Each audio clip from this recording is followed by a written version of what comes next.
Hello and welcome or welcome back. It's been a while, but I'm back again and I have my Hobonichi. It is an A6. It's a little guy. Let me grab a ruler. There we go. To measure. Sometimes it's hard to get an idea of what the size of things are on a video. But here it is. It is a Hobonichi and I have been using it. It's got a little water damage now, but I've been using it as a foodie journal since January. I wanted to document all the fun foods that I make at home or I eat at a restaurant because a lot of the time food is around celebrations or happy memories. And so instead of just keeping like a happy memory journal, why not document all the foods that go with those happy memories? So here we are in January and I am flipping through some very fun Christmas foods and spices that I bought. You'll notice that the pages are highly decorated and the pictures are really big. I was really excited, and so I printed 2 pictures per page. But I actually went through about 50 sheets of photo stickers for my Canon Ivy in the month of January. So later on in February, you'll see that the pictures are a wee bit smaller because I started printing 4 per sheet to save paper. So here we are, January. I made so many good things, a lot of things for the first time. I started a new planner for keeping track of grocery shopping. My husband started cooking Southwestern Mexican authentic foods, including making his own chili sauce. I learned how to make congee. I made pizza.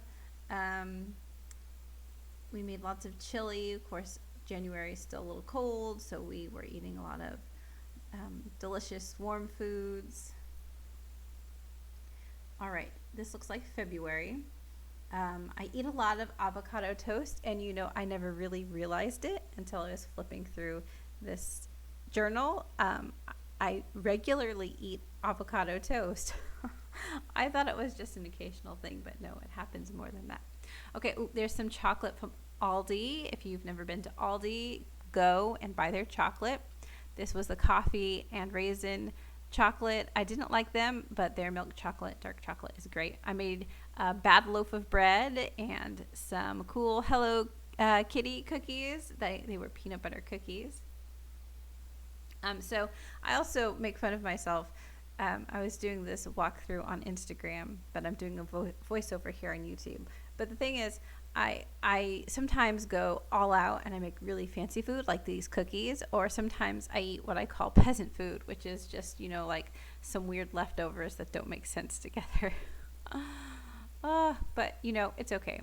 These are the things I notice when I look back at my journal. So I was vegetarian for about 15 years, and so I started eating meat again in 2020. And so another thing that this journal document is kind of like my food journey, because it's been 3 years and I feel like I'm relearning how to cook meat. So a lot of these dishes you see have meat in them, and that's new and different for me. Okay, there's King Ranch casserole. That's a big deal. I found a slow cooker cookbook in the grocery store aisle, and I tried out a slow cooker King Ranch casserole recipe from that book, and it is amazing. It is our favorite. It's a little labor intensive, but oh my gosh, it is so worth it. Oh, and here is when we got our foodie in February, our Ninja Foodie blender that I used to make pizza dough, that my husband uses to make his chili sauce, and we absolutely love it.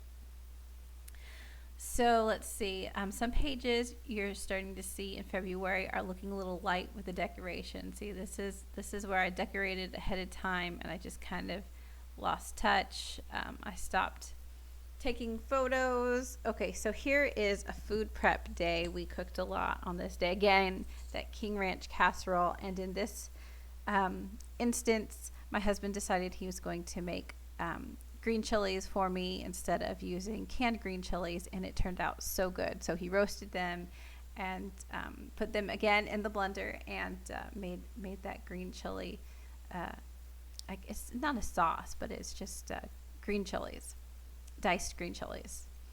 And then we also made enchiladas, and I can't tell what other things are happening. But oh, this is my trip. I took a trip to Kansas, and we drove a lot, and so the eats were not great. And you know, when you're traveling, sometimes you get tired and you don't take pictures. But we did go to this one cafe in Kansas that was really great. They serve local grown foods and some Amish foods from Yoder, Kansas. They use their Yoder meats on their deli sandwiches. And so I had a little deli sandwich and a little soup with chilies in it, and it was good. And then I went home and I had tea in my Kansas mug that I got from my cousin there in Kansas. Okay, so here's another day where not a lot happened. And this is where I talk about peasant food. Sometimes I just eat weird things, like sometimes I'll make a loaf of bread and the top of the loaf is not perfectly domed. It's just kind of lumpy. And so I'll just chop that off and I'll put some butter on it and I'll eat it. Oh, that's embarrassing to say out loud. Okay, so this is one day we are still in our Tex-Mex phase, and I went ahead and got some tequila for margaritas, and we used that fancy new blender of ours to make margaritas. And here's a day where my husband made cornbread from scratch in our cast iron skillet. Oh my gosh, it was the most amazing thing. Later on, you'll see, I'll try to point it out. I tried to make, again, that cornbread, but it didn't turn out right. So here's a day, this was fun. I went to the little craft place, a stationery store in town in Houston, and I stopped by Fizz, and so I got myself an iced butterbeer, and that was really good.